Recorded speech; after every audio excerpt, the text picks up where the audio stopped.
Hello and welcome to another Friday Afternoon Live. My name is Kevin Reid, I'm the editor of Accountancy Age. I'd like to welcome you to a very sunny, very warm Piccadilly. We're in the comedy pub again today. We're drinking a pint of Peroni. Thank you to Raoul, the manager of the pub, who lets us do these little broadcasts here. Basically, this is an interactive session. If you're watching through Periscope, then throw some questions at me. If you're watching it through Accountancy Age website, then what were you doing at 1:45? You should have been watching this rather than having a pint yourself or watching Wimbledon. Anyway, let's move on. So what we're going to cover today are Google not being too impressed with many accountancy firms' websites. We're also going to talk a little bit about micro businesses, various struggles. We've had a couple of interesting surveys in around those. Firstly, I just wanted to say congratulations to Paul Aplin. Paul Aplin is a very well respected, long-serving partner at AC Mole & Sons. Paul has just been appointed to the board of the ICAEW. So that's really cool. He's a council member there, and so that means he gets to get involved in board decisions at the Institute, so well done, Paul. Also wanted to thank Leonard Curtis, who kindly invited me to Kempton in the week with my deputy editor Richard Crump, and yeah, we had a really good time there. It was absolutely sweltering hot on Wednesday, as I'm sure you imagine, but we had a really good time. It would be nice if they could organise a way in which I can bet on a horse that will win. So if they can work on that in the next 12 months for me, that would be really fantastic. But let's get to the meat of what we're going to talk about today.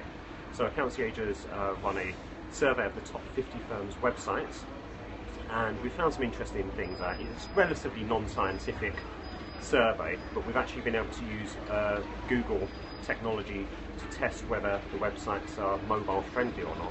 I don't know if you're aware, but in April of this year, Google moved to ranking mobile friendly websites much higher than sites that don't work very well on mobile devices. And what we found was that 3 of the top 10 firms have websites that are not mobile optimized. And what that means is basically it's not a very nice user experience. Surprisingly, KPMG is one of those firms. We also Baker Tilly and Smith & Williamson, and it does make you wonder what the attitudes of those firms, what their strategy is really in terms of their digital strategy. Websites are so important now. People access the internet all the time through their smartphones.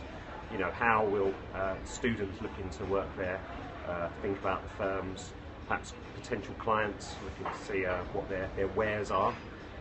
If they're doing that through their smartphone, they're not going to have a very nice experience. All 3 firms said that they're looking to upgrade over the coming months, which is fair enough, but maybe they should have done that earlier and prioritised that around their investment and their IT strategy. So I think that's kind of quite interesting. On Monday, hopefully, we'll have up on the Accountancy Age website the full survey and our thoughts on the top 50 websites, and we haven't done that for years and years. Most of the websites are absolutely fantastic. But yeah, I think some are more equal than others. So keep an eye out for that on Monday. The other thing I wanted to talk about very briefly, we've had a couple of surveys come in around the topic of micro businesses and some of the issues that they're facing.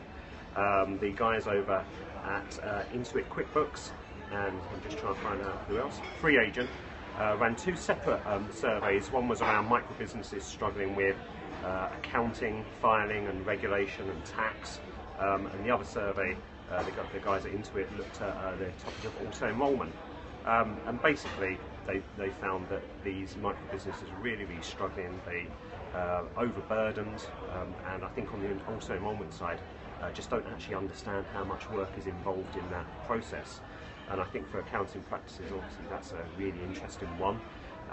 In fact, one of the stats here, I'll just have a look at this from the guys over at Intuit QuickBooks. Around 40% don't know or don't think it will actually cost anything to set up or make the changes to deal with auto-enrolment. So that puts a big pressure on accounting practices dealing with these clients, because you know that you have to deal with the back office, the back end yourself. Your clients are not expecting you to bill for it.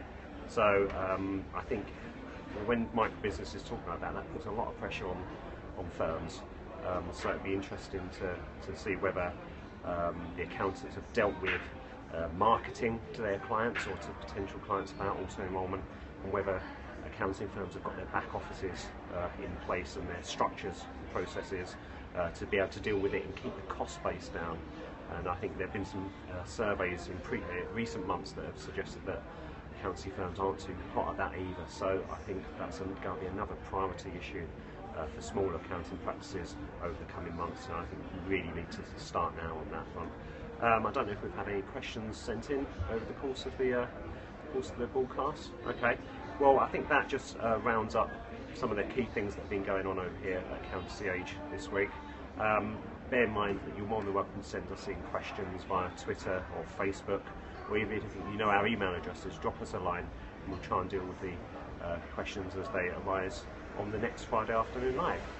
So thank you for watching, have a good weekend and make sure you put plenty of suntan lotion on.